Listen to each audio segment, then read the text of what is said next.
So, in my most recent happenings with this trek, I had just a regular dual compound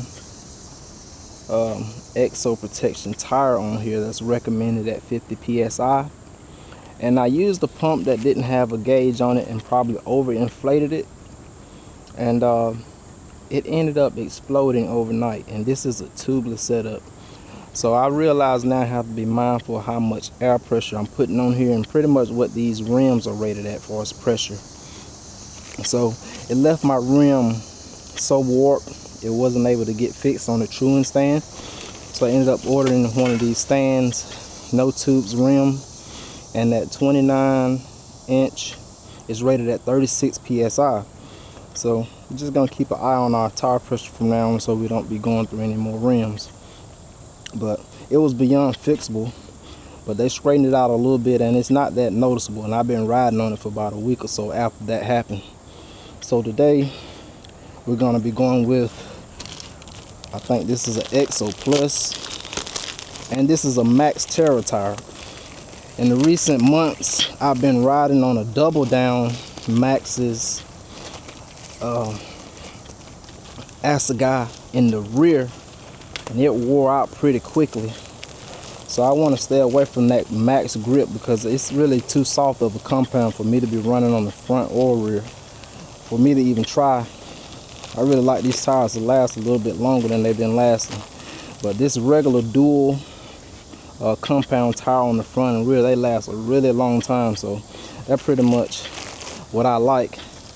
But I've been hearing such good stuff about the Max Terra compound that I want to give this a try on the front, because for some reason with my applications the front tire, it wears a little less than on the rear.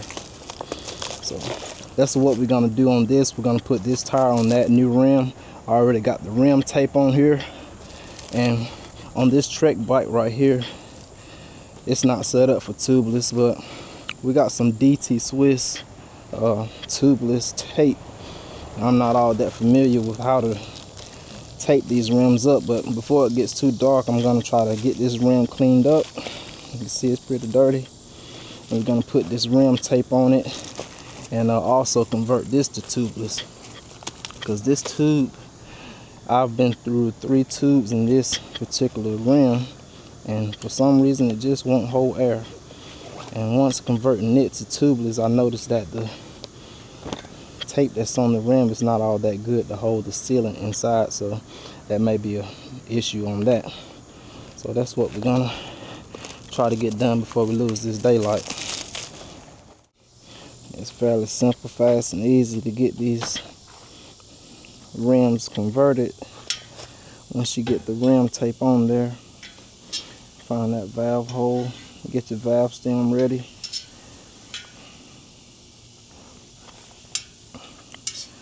I just come to love these Assegai tires.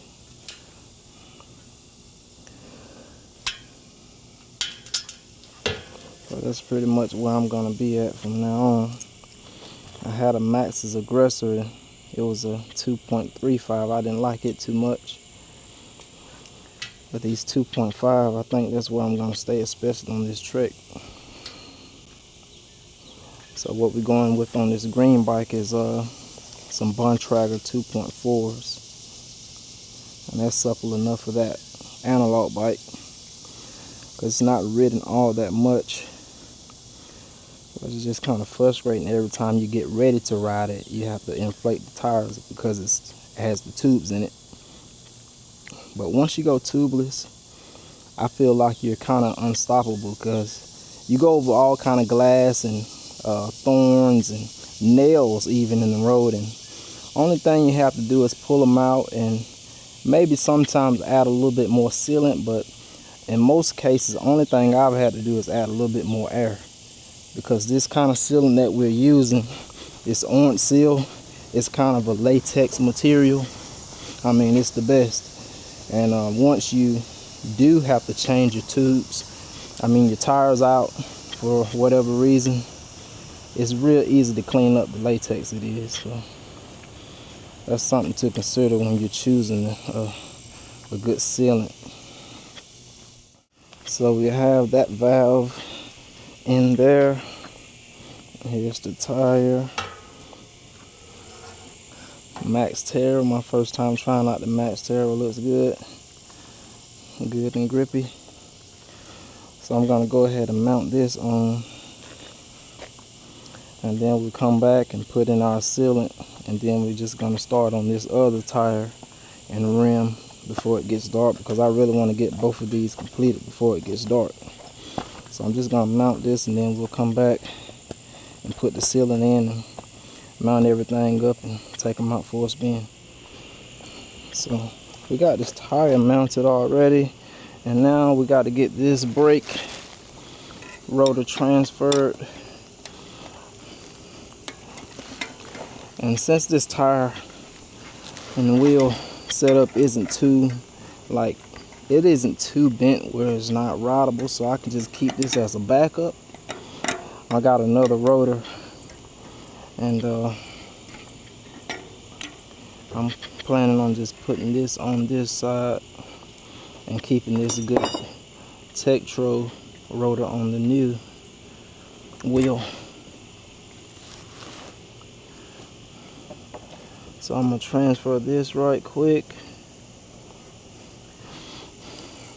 The bike shop I went and picked this wheel up at today, it was closing at 6 o'clock, and I got there 20 minutes before close. And the guy was kind enough to go ahead and tubeless wrap the rim. So the only thing I had to do when I get back was mount it like I just done. And that saves me a whole lot of time, because I'm not familiar with taping these rims up at all. So it's gonna be the first time I try it myself. Hopefully everything goes well, because he actually did the demonstration in front of me and did it in a few minutes. So I'm gonna try to do it the same way he did it. Make sure everything is clean. This was a new rim, so he didn't have to do anything for us cleaning it. But this rim that we're gonna do on the old trip, we're gonna get it cleaned up really good so that we make sure that the tape sticks, and put a little rubbing alcohol on it, and then we'll try it. Hopefully everything goes well. Got this rotor. Tighten this down.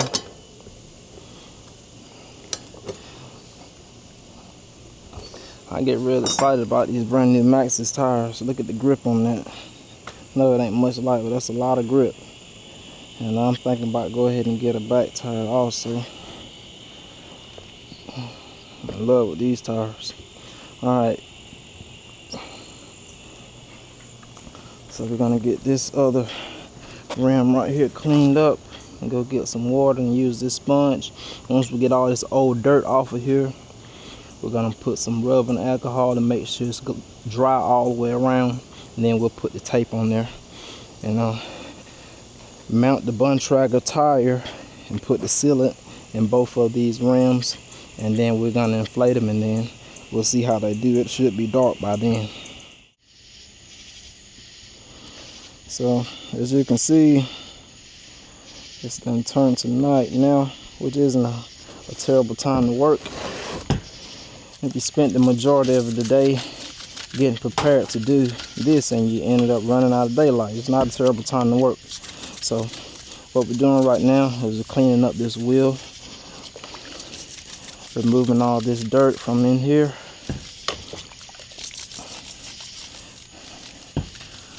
Get this dirt gone. We come in with the sponge, fine clean it, and then we go over it with some rubbing alcohol. And from there, the wheel would be clean enough for the tape to stick. And I'm gonna put some compressed air in here to get rid of that air that's kind of underneath there, so that that's not gonna complicate things when we try to get our tape to stick. So, try not to get it too wet, because you'll spend minutes you can't get back trying to get that little excess water out of there. And if it gets underneath your tape, that's not going to be a good deal either. So do that. Take the sponge and go over it. Soft side and the rough side.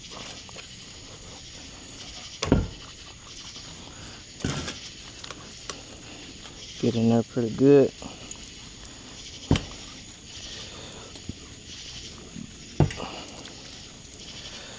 So all the dirt is gone.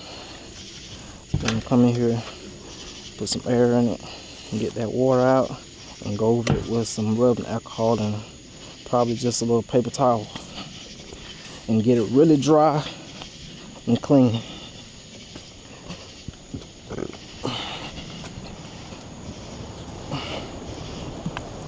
Get this air inside of here. Inside of these holes really good. Get that water out.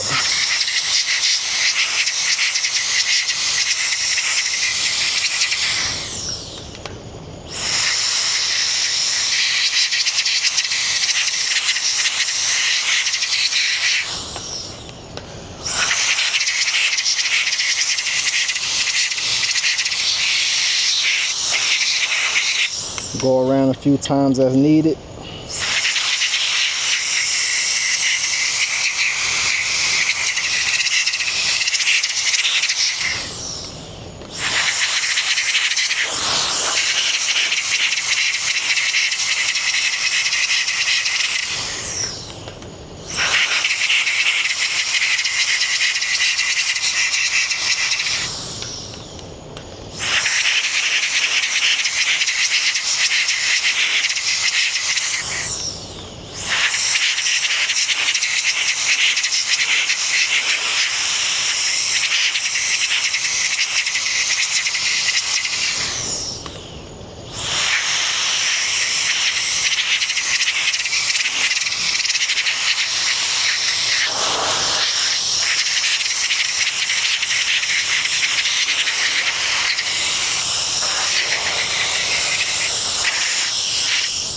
All right,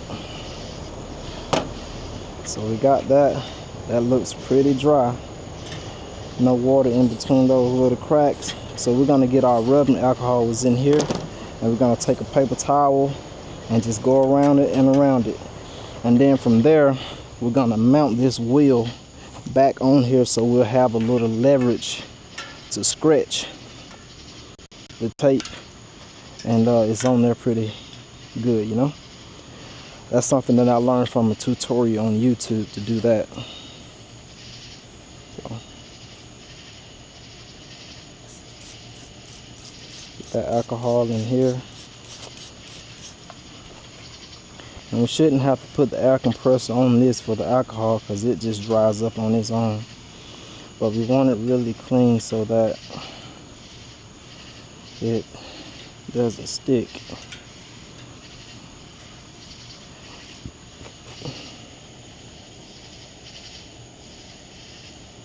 As I'm looking at this rim right here, it doesn't look like the straightest rim. So I'm not sure if I want to actually go with this one. When I look at the Bontrager rim, it's a bit more straighter. So if that's the case, I'm gonna have to clean this one. If it's the more straighter rim, I'm just gonna end up redoing the rim tape on this. They look about the same, but I just want to get this tubeless set up, and I should be making a visit to the bike shop on the next day that they're open again, because I do actually have a few issues with this rear rim on this Trek, whereas I'm getting sealant coming through these nipples right here on the spokes. As you can see right here, it's in a few different spots, and that's only because my rim tape on the inside has been coming loose, and that's kind of expected because I think last time I checked in with you guys I was like 1,500 miles or so, and I'm now approaching 1,800 miles, so it's expected to have a little loose tape with that kind of mileage. So the next time I go into the rim shop, I'm going to get that taken care of. It's not too bent out of shape, but I like how they actually wrapped it versus this wrap that I have, and it's not the same size for this rim right here. It's perfect for that rim over there, so that's why I'm going to use that DT Swiss tape right now. And when we go into the rim shop, I'll take that one if this rim is too bent, and we'll get it straightened up, put on the true and stand in, everything will be perfect and ready to go. So that's what we're about to get ready to do. As I look at this right here, on this rim right here, this spare rim, it's kind of bent. And I would actually like to use this bun tracker rim, you know, because this is some expensive rim tape, and I don't want to waste it on a rim that may not even be able to be bent back, you know. And since the bun tracker isn't in that bad of a shape, I would rather do a tubeless setup on that rim instead of this one. So it's going to take me a little longer to transfer everything back to this bun tracker rim. But once we get everything cleaned up and ready for the rim tape, we'll come back and put the tape on and just do the tubeless setup on this one, because I really don't like how, as you can see how bent that is right there. I don't like that. So I would rather use the bun tracker rim instead of this one. Okay, so we have the bun tracker rim back on here. As you can see, this is a lot better to work with, much straighter, and the rim is a lot cleaner too. So we're just gonna put a little coat of alcohol all around and clean it, so it shouldn't have any problem with the tape sticking. And these two rims, they're the same width, so this 21mm tubeless tape should work just fine. Go all around here. I see a little sealant residue because we have tried to do a tubeless setup on this before, and the existing tape that was on here just wasn't good enough to hold. I don't even think it made it overnight. So this bike is pretty old, and it's had numerous tubes in it, so it just didn't work out well on the tubeless attempt. So hopefully this tape is a good stick, and we don't have any issues with it. And get the compressor and run it through here once.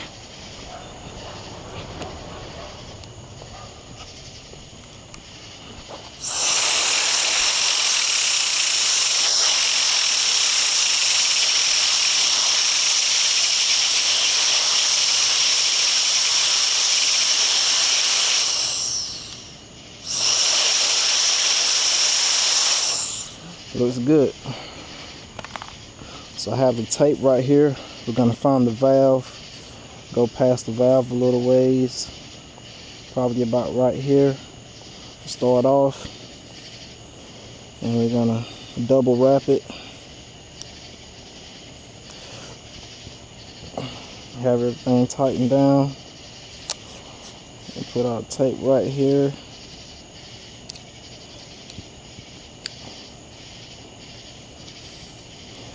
And then we're just gonna pull, and rotate it. Try to get in that center as good as we can, and just come along here and make sure it seats pretty good while we're scratching.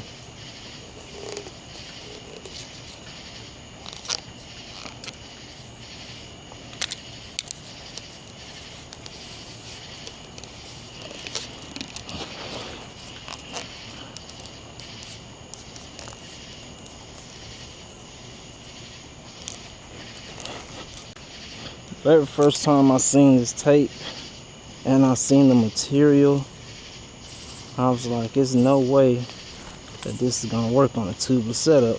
But once I seen it done, I was convinced that, yeah, this is a good tape to use.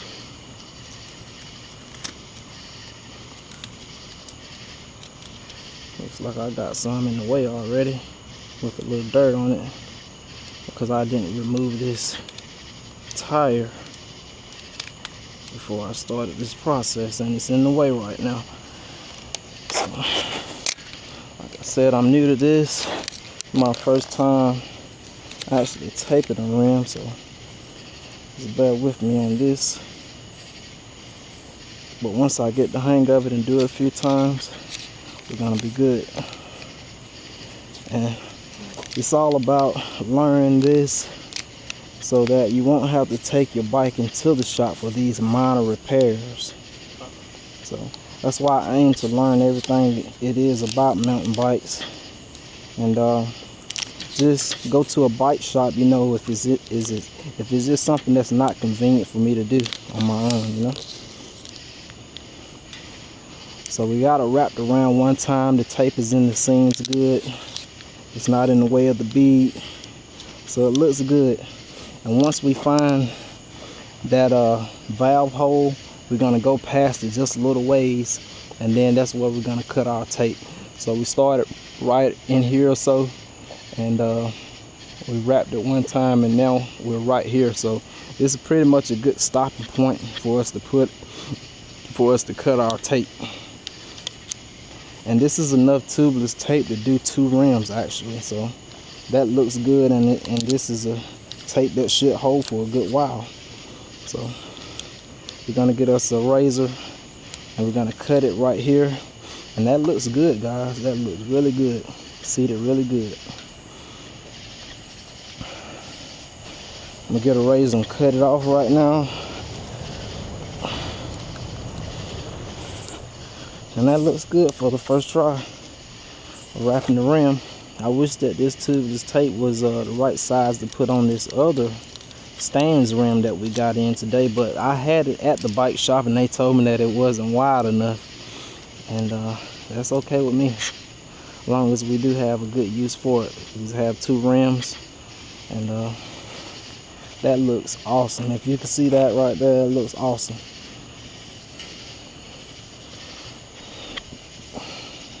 So one of the demonstration videos told me to just take a tire lever and go around close to the beads and make sure it seats pretty good. And in the middle, and just use your thumb and make sure it seats good. And that looks good. I'm impressed. I'm really glad that that sat down good like that on the first go around. We went around twice, so that gives me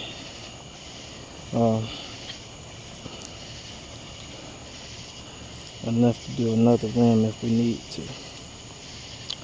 Alright, so now only thing we have to do is come in and put our valve through the hole, put the bun tracker tire back on, and we get sealant and put it in both of these tires and inflate them, and we're good to go.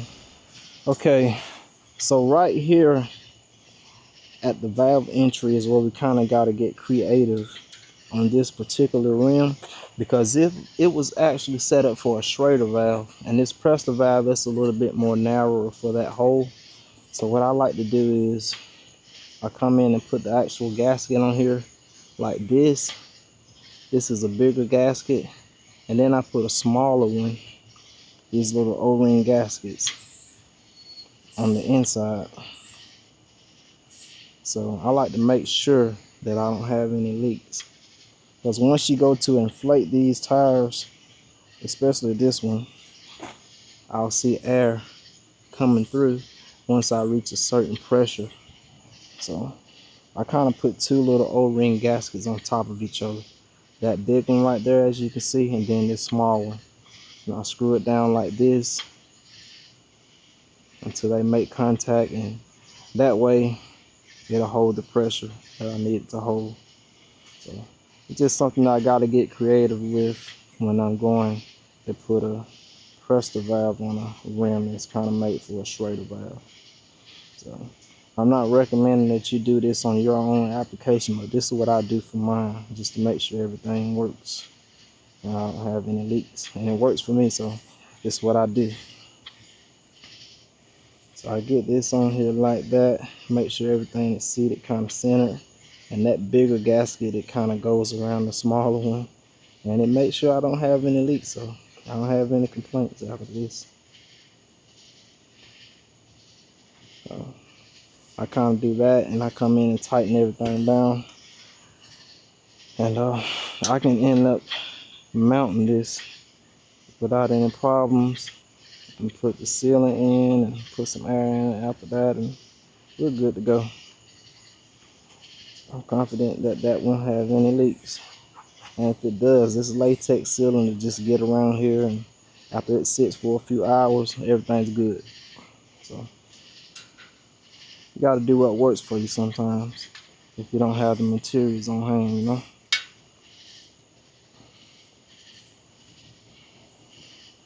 So that's that. I'm gonna remove this core right here.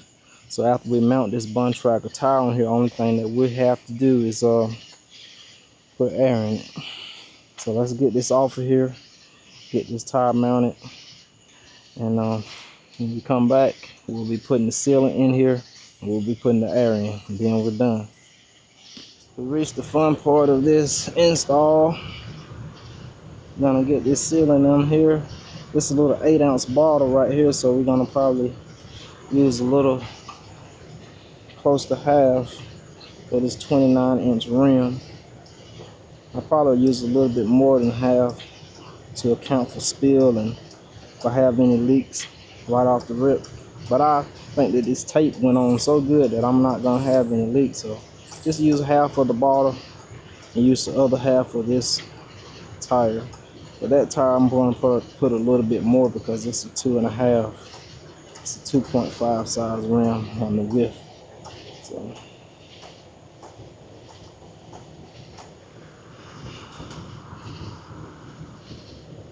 let's see what we got. They include dipsticks with this stuff, but I just eyeball it close to half for this 8-ounce bottle.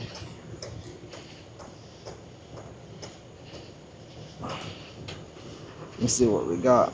So that's a little bit more than half. So let's get some in this tire. I'm excited to get this Maxxis rolling. Look at that grip. When I see this kind of grip on a brand new tire, I'm like, oh, I gotta have both of them like that. Can't have the front outdoing the back.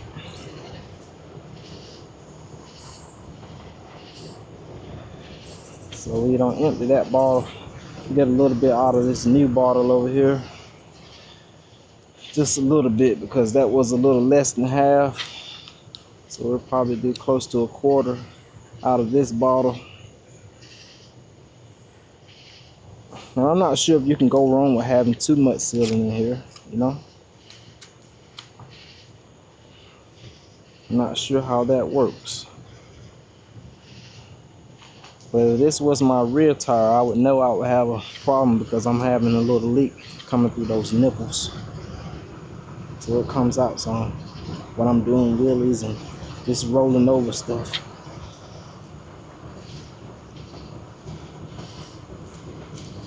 Do a good quarter of it in here. Let's see what we got. Yeah. So that looks like 4 ounces already. So we're just gonna leave it at that. I'm gonna put these valves in here. This is the valve for that.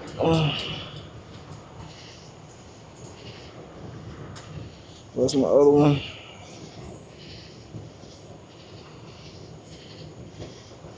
I got it right. Is that right?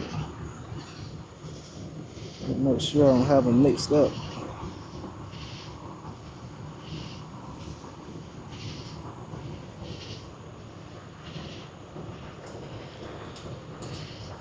You can see. They look like they're going. This one goes here, and this one goes here. They look the same, but they're not the same kind of valves. The core, I mean, you know, the valve cores that go inside them, they're not the same. I like to make sure that those are correct. So we're gonna go and get some air in here. I like to use an air compressor to start these off because the little air pump I have, you know, it's just not enough to just get it seated and beat it that first go around. So we're gonna use the air compressor. So this is the pump that I have to actually monitor the tire pressure so that we don't overinflate it. But to beat the tire correctly, I'm gonna use this air compressor to just get it on here, and then will let the air out if it's overinflated. Because I don't think this pump right here is good to just get the tire beaded in the beginning. So let's go with that.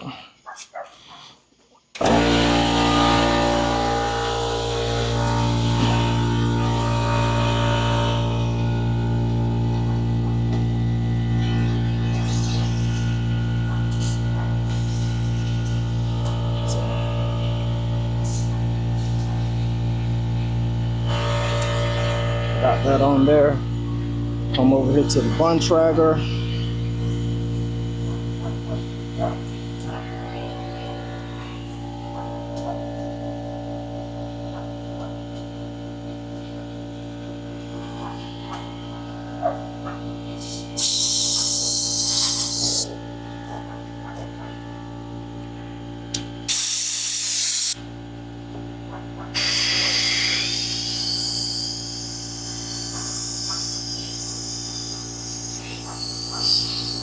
May not be as easy to beat a bun tracker as those Maxxis tires,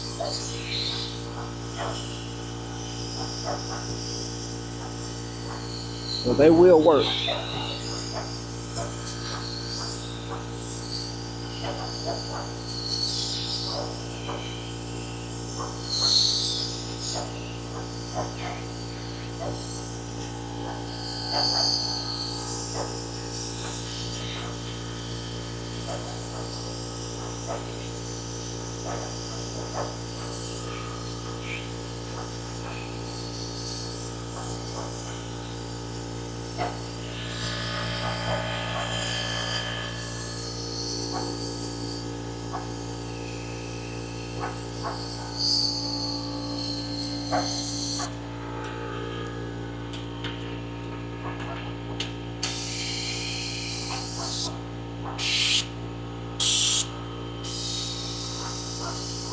That's one of the main reasons why I wanted to use a little extra sealant in here, because you lose a little sealant.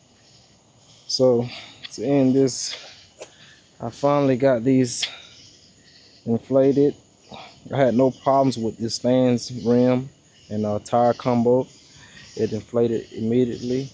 But over here on the bun tracker rim, we had a little problem trying to inflate the bun tracker tire, that XT3 comp.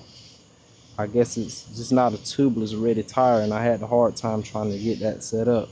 So I ended up going with the Maxxis double down acid guy on the front tire on this track right here, and I have it inflated. And I took both of these bikes for a little spin, and I have no leaks, and that's just it. I'm glad that we got this done. It's after midnight now. Mind you, it got dark around 8:40, 9 o'clock, and I've been out here working on these bikes for a few hours just to get them right, so I don't have any more problems out of them. So it was fun working on it, especially this Trek right here that I had the most problems with those tubes. So these should hold for a good while. So I appreciate you watching. It's a good low light video, and shout out to DJI for these cameras and these low light imaging. I think we got some good footage out of it tonight. But thank you all for watching, and tune in for whatever we have coming up next.